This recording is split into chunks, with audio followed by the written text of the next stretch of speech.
जय आफा बोराइ बाथौनि आं थाजिम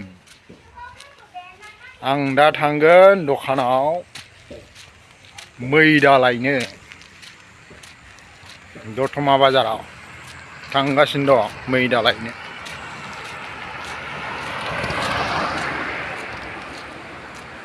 जोंनि दतमा सेरफांगुरि फकिराग्राम लामा बियो।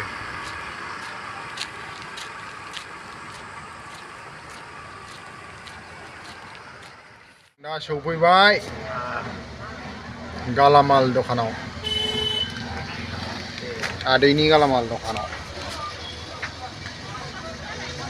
माल लानोसै। मा दंना गैया आदै? मा होनोमोनलाय मैदा एक पवाल' नांगौ। एक पवा मैदा। मा जानो? मम' जानोनो। औ रानि। ओमफ्राय गुर एसे, गुर एक पवा बेसेबां? औ गुर मेथाइया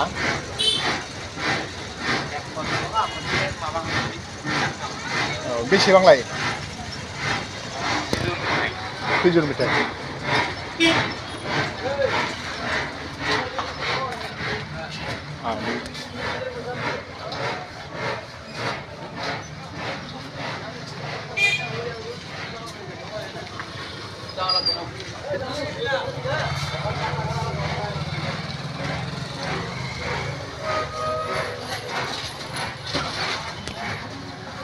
आदैनि दखान बियो गालामाल दखान। गोदोनिफ्राय बहुद साबसिन जाबाय, गोबां साबसिन जाबाय।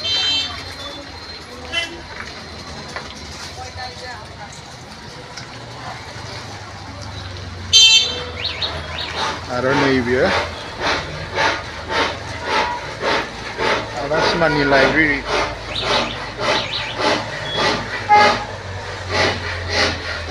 बेयाव खामानि मावगासिनो दङ।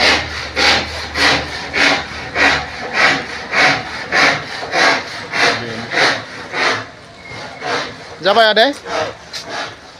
हरदो दे। गुर मेथाइखौबो हरदो। बेसे जाखो दे हिसाबा?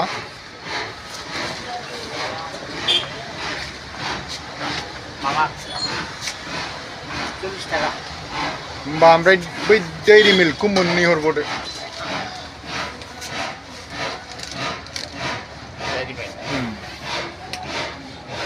डेयरी मिल्क मोननै 5 थाखा 5 थाखानि दंना?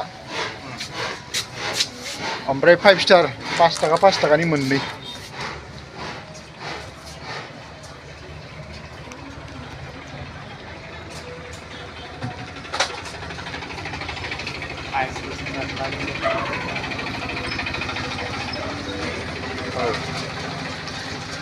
डेयरी मिल्क थाइबा थाइबानि मोननै।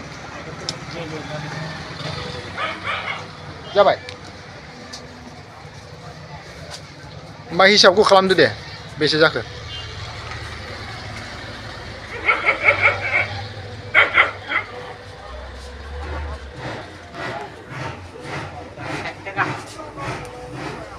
नै